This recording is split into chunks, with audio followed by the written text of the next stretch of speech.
Okay, so in this question, we're having a look at some graphical inequalities. To be fair, these ones are actually pretty challenging because we actually have to write the inequalities ourselves rather than drawing the lines and finding the sort of shaded region or the region that's defined by those inequalities.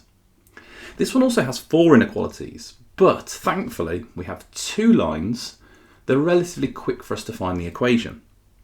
We've got the horizontal line that goes through y equals 6, and we have this vertical line that goes through x equals negative 3. Where we are going to have to think a little bit more is on this diagonal just here, and we have this diagonal line just here. But if we focus to start with on the horizontal and the vertical line, we'll get half of them out the way.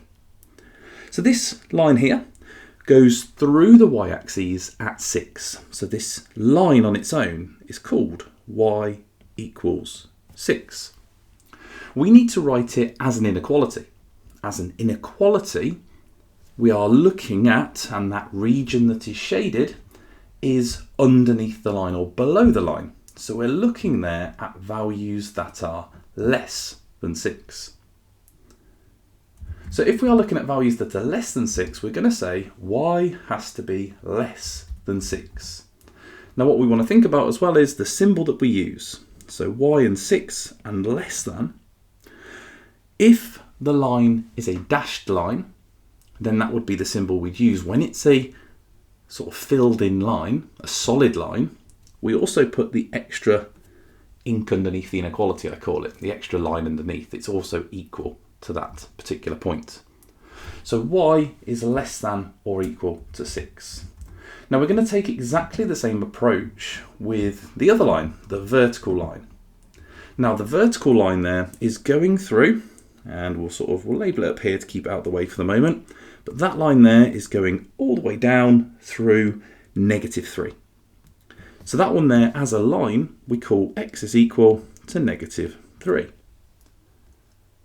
The region is within the x values greater than negative 3. It's to the right of that line. So we say x is going to be greater than negative 3, and also because it's a solid line, keeping that additional symbol in. So that is 2 of our lines done. We now need to look at these diagonals, so we need to pick one. I'm going to go for this one here that's sloping upwards to start with. Now there are different ways of finding the equations of these lines. I like to look at the y-intercept because straight away I already know that the y-intercept is 6, which gives me half of my line equation. Remember, diagonal lines like this are in the form y equals mx plus c, where m is the gradient and c is the y-intercept. So I already know for that line it will be y equals something x plus 6. I just need to find that something. To find the gradient, I need to find a point that's on sort of like a whole number. So I'm going to start down here because I can see there's one there at negative 2. And I want to see how far up it goes by the time I go across to negative 1. So if I draw across, that's one jump across, and it goes 1, 2, 3 jumps up. Thankfully a nice whole number. So that has a gradient of 3. So that's y equals 3x plus 6. To find the size or the way that the inequality is going to be pointing, I need to pick a coordinate that's inside that region. So there's one that I can see just there. You can just about see the squares behind it. That's negative 2 as the x coordinate, and the y coordinate is 4. Now if I substitute those numbers into the line equation, so 4, and then I'm going to put the equal sign for the moment. 3 times negative 2 is negative 6 plus 6. So 4, I've got at the moment equals 0. Now, of course, 4 doesn't equal 0. 4 is greater than 0. So that symbol has to match that. So it's greater than 0. So that tells me the direction that my symbol needs to be pointing in. So I have y is greater than or equal to, because it is that solid line, 3x plus 6. And that is this diagonal line done. I'm going to move on to the other one. So we have this diagonal line as well. And again, I'm going to follow that same process. So I have y equals something x, and the y-intercept for that line, let's swap to a different colour, is 1. So I know it's y equals something x plus 1. Now for the gradient of that line, again I'm going to take the same approach. So I'm on a nice whole number there on the y-intercept. This line is sloping down, so it does have a negative gradient.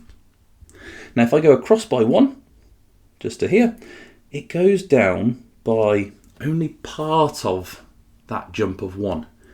And it's actually such a small movement, it actually looks a bit messy there. So let's just have a look. Let's go across another one. So across 2, now it goes down by 1. So it goes across 2, down by 1. That means it goes down by 1/2 every jump across. So as a gradient, that's minus 1/2, or minus a half x. Again, the gradient is the rise over the run. So that's gone down 1, which is the rise, and the run is 2. So minus 1/2.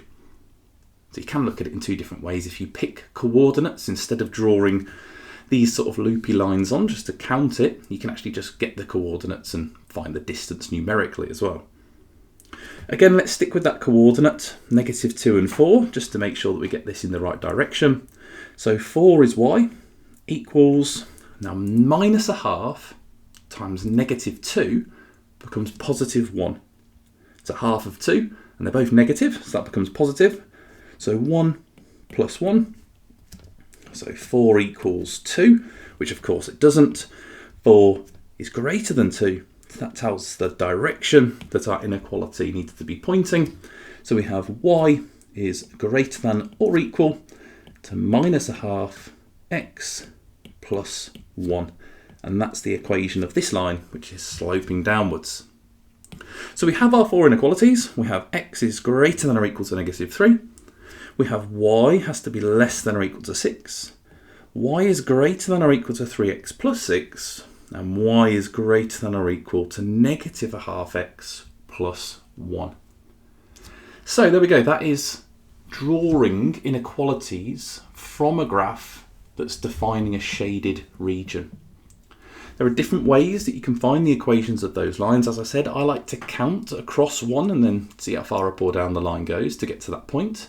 But you can pick 2 coordinates on the line and use that to find your gradient instead. I would still use exactly the same method, of course, to find the y-intercept, because you can just identify that from the graph. But there we go, that is quite a tricky question, one that a lot of students tend to get wrong, and hopefully that helps a little bit there when we tested the coordinate to see which way the inequality symbol was pointing as well. And not forgetting, solid lines, you have the extra line on the inequality. If they're dashed lines, that's when you don't have that additional line on the inequality.